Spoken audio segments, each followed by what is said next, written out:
সহ মিছিল এসে শুরু হয়ে গিয়েছে ধর্মতলায় গিয়ে শেষ হচ্ছে। মূলত 2022-এ টেট উত্তীর্ণ চাকরি প্রার্থীরা এই মিছিলে সামিল হয়েছেন।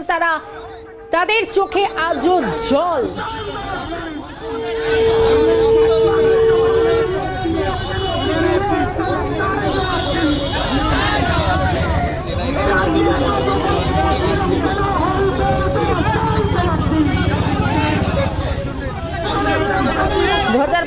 উত্তীর্ণ চাকরি প্রার্থীদের মিছিল এই মুহূর্তে তারা কান্নায় ভেঙে পড়েছেন। শুধু তাই নয়, কাতর আর্জি জানাচ্ছেন। আমি এখন সরাসরি সেই ছবিটা জানার চেষ্টা করব।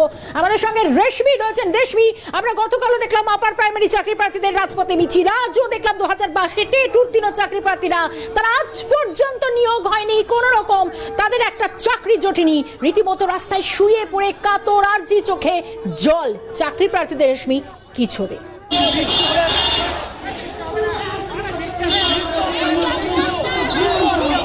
দেখো, 2022-এ প্রাইমারি টেট পরীক্ষা হয়। পর্ষদের থেকে বলা হয়েছিল যে স্বচ্ছ নিয়োগ পর্ষদ এবার করবে। 2022-এ টেট পরীক্ষা হয়েছে, যারা পাশ করেছেন টেট উত্তীর্ণ তাদের ইন্টারভিউর তালিকা প্রকাশ করেনি। তার জন্যই কিন্তু চাকরি প্রার্থীরা রাজপথে নেমেছে এবং আজকে রাজপথে চাকরি প্রার্থীরা মহামিছিলের ডাক দিয়েছেন। চাকরি প্রার্থীরা রয়েছেন আমাদের সঙ্গে, তাদের সঙ্গে কথা বলবো। এবং একজন চাকরি প্রার্থী রয়েছেন, তার মাথায় আঘাত লেগেছে, তিনি চোট পেয়েছেন যখন মিছিল করছিলেন এবং হাত জোর করে তারা অনুরোধ জানাচ্ছেন। কার কাছে অনুরোধ জানাচ্ছেন? আমি মাননীয় আমাদের মুখ্যমন্ত্রীর কাছে অনুরোধ জানাচ্ছি। দীর্ঘ 5 বছর ধরে আমরা বঞ্চিত। আমরা শুধু চাইছি আমাদের ইন্টারভিউ নোটিশটা দিন। আমাদের মেধার ভিত্তিতে আমরা যদি যোগ্য হই তবে আমরা চাকরিটা পাবো, কিন্তু সেই ইন্টারভিউ নোটিশটা আমাদের যোগ্যতা প্রমাণ করার সুযোগটা তিনি দিচ্ছেন না।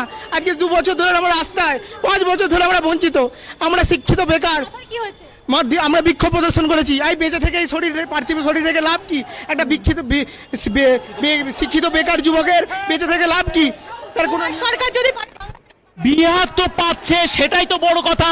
নেতাজি সুভাষচন্দ্র বোস পেয়েছিল, রবীন্দ্রনাথ ঠাকুর পেয়েছিল, তাহলে কেন বাংলা পারবে না বলতে পারেন? আমার অভিষেক বন্দ্যোপাধ্যায়ের কাছে হাত জোর করে অবদান আছে, প্রশ্ন আছে। বাজেটে আপনি দিল্লিতে গিয়ে কথা বলতে পারেন, কেন রাজ্যের শিক্ষা নিয়ে কথা বলছেন না? কেন আপনার প্রশ্ন করার অধিকার আছে। আপনি একজন এমপি, আপনি 7 লাখ ভোটে জিতেছেন, আপনি দেখছেন না বাংলার কি অবস্থা, কি করে শিক্ষা ব্যবস্থা ভেঙে গেছে। ভারতবর্ষের মধ্যে বাংলা শিক্ষক নিয়োগের ক্ষেত্রে পেছন দিক থেকে তৃতীয়। 21শে জুলাই মুখ্যমন্ত্রী প্রতিশ্রুতি দিয়েছিলেন, কি প্রতিশ্রুতি? দিদি, আমাদের 10 লাখ নিয়োগ আছে, 10 লাখ ভ্যাকান্সি দিয়ে শূন্যপদ পূরণ করবেন বলেছিলেন। 10 লাখ কোথায়? কার জন্য 10 লাখ চাকরি হচ্ছে না?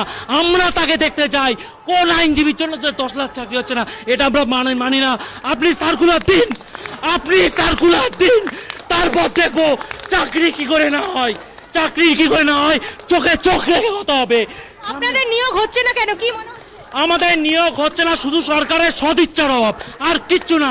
কোনো আইনের জটিলতা নেই। পদক্ষেপ কি? আমাদের পরবর্তী নিয়োগ হবে বাংলাদেশের মতো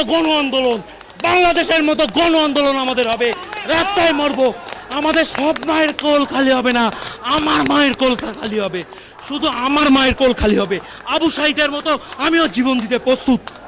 প্রার্থীরা রাজপথে নেমেছেন, তারা বারংবার বলছেন মুখ্যমন্ত্রী প্রতিশ্রুতি দিয়ে কেন প্রতিশ্রুতি পূরণ করছে না, এবং তারা বলছেন যদি নিয়োগ না হয় সেক্ষেত্রে গণ আন্দোলনের চাকরি প্রার্থী। একেবারে রেশমি, পরবর্তী ছবিটা জানবো আপাতভাবে। ধন্যবাদ জানাই। সঙ্গে ছিলেন সরাসরি রেশমি দাস।